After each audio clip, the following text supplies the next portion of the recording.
अयोध्या में सोचो आप, किसी ने सोचा था कि मंथरा अंदर बैठी है? बाहर से भी नहीं, अंदर बैठी है, और बिल्कुल एकदम अंदर जहाँ कोई नहीं जाता, कैकेयी के भवन में। आगे कहती है, बोले राम जी को वनवास मिल गया। अब उसके लिए तो आपको आगे कहीं राम कथा सुननी पड़े। को वनवास हो गया तो वो राम जी से कहा, सब तरह के लोग होते हैं, उन्होंने कहा आप तो राजा बनने वाले थे, कल हमने देखा आपको तो आप मुस्कुरा रहे थे, पर आज तो आप वनवासी बन रहे हो। 14 वर्षों तक पैरों में ना तो पदवेश, ना कोई मखमल पीताम्बर, ना कोई मुकुट, ना कोई छत्र चलेंगे साथ में। आप तो राजा बनने वाले थे, और अब ये सब के युवराज हो गए थे ना, वो तो छत्र चल रहा था साथ में राम जी के। समझ रहे हैं, जान रहे हैं, सब कुछ तय, छत्र चल रहा है साथ में, छत्र चल रहा है साथ में।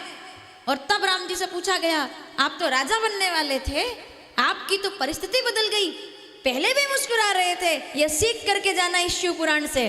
क्यों राम जी इष्ट हैं भोलेनाथ के, कि जिनका नाम कह करके, जिनके नाम के आधार पर जासु नाम शंकर बल काशी, देई सबई सदगति अविनाशी। रामचरितमानस बालकांड 9वां दोहा दूसरी चौपाई, कि जासु नाम सुमिरत कैलाशी, जिसको सुनकर के शंकर जी और जिस नाम का जप करते हैं और सबको भक्ति दे देते हैं, वो नाम कितना धन्य होगा। वो क्यों राम जी की इतनी वंदना करते हैं? तो वो कहते हैं, राम जी का चित्र देख करके मैंने उनको अपना इष्ट नहीं माना, उनका चरित्र पूजा के योग्य है। वो इष्ट क्यों है, सुनिएगा। तो राम जी से किसी ने ऐसे ही मजाक कर दिया, बोले कल तो आप छत्र के नीचे चल रहे थे, तब भी मुस्कुरा रहे थे, आज आप वनवासी बनकर जा रहे हो, तब भी मुस्कुरा रहे हो। ये हंसी अंदर से है या केवल बाहर से है? जवाब सुनिएगा राम जी का। बोले क्या बात करते हैं? बोले ये बात करते हैं कि आपकी तो परिस्थिति बदल गई।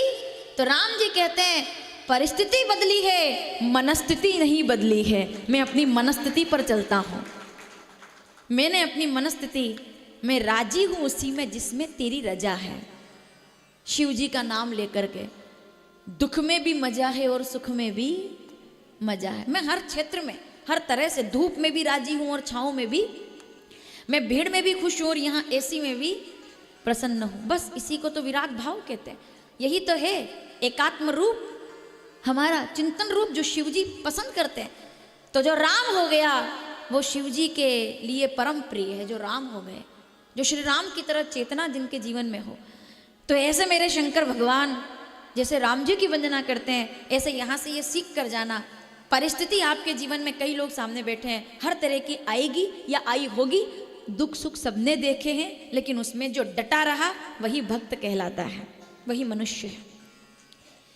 कि रोज है एक जैसा ना हो, लेकिन हर दिन ईश्वर आपके साथ हो। मेरा दिन चाहे एक जैसा ना हो, पर तू मेरे साथ रहना, क्योंकि तेरे अलावा मेरा कोई अपना, एक तू ही तो है जो मेरा है, एक तू ही है। मैं कहीं एक बहुत पहले एक दृष्टांत मैंने पढ़ा था, देखिए मैं कोशिश करती हूँ सुनाने के लिए। एक बहुत बड़ा भगत था भगवान का, शंकर जी का बहुत बड़ा भगत। अब सुनिएगा, तो उसने ईश्वर से जो मांगा सब मिला। बड़ा मकान, बड़ी दुकान, कॉम्प्लेक्स से लेकर के हर तरह की कार उसके पास। एक दिन उसने बहुत प्रार्थना की कि भोलेनाथ कभी मेरे घर आइए तो सही, हमारे घर तो आओ, कभी तो आओ। और एक दिन भोलेनाथ आ गए। वो तो जल्दी प्रसन्न हो जाते हैं। आपके घर भी कई बार आ गए होंगे, आपने ध्यान नहीं दिया होगा। कभी बाबा के रूप में, कभी गाय के रूप में, कभी नंदी के रूप में दरवाजे पर, कभी पक्षी के रूप में, कभी कबूतर के रूप में। ये तो ईश्वर जी वंश विनाशी आए होंगे। तो इसलिए हमारे यहाँ कहते हैं सबके अंदर राम को देखो, भगवान को देखो। तो आ गए भोलेनाथ, दरवाजे पर खड़े हो गए। अब जैसे इसको पता चला मेरे इष्ट आए हैं, आरती की थाली लेकर के दौड़ा, भोलेनाथ आ गए, भोलेनाथ आ गए। शंकर जी ने कहा, भाई ये मकान, ये किसका मकान है? तो तुरंत उसने जवाब दिया, बोले प्रभु जी आपका तो है। सबसे बढ़िया जवाब है, आपका तो है। अच्छा, ये बगीचा 10 तरह के फल लग रहे हैं, खुशबू उठ रही है। जवाब आप देते जाइए आगे। उससे पूछ रहे, समझ लो आपसे पूछ रहे, ये किसका है? तो प्रभु जी आपका ही तो है। आगे बढ़े तो गाड़ियां खड़ी है लाइन से, एक एक रंग में, अलग अलग, ब्रांडेड एकदम। तो सब गाड़ियां, शंकर जी नंदी को बाहर खड़ा करके आए, ये नंदी वाले हैं। तो नंदी से उतर कर आए, बोले ये जवाब दो, ये किसकी गाड़ियां हैं?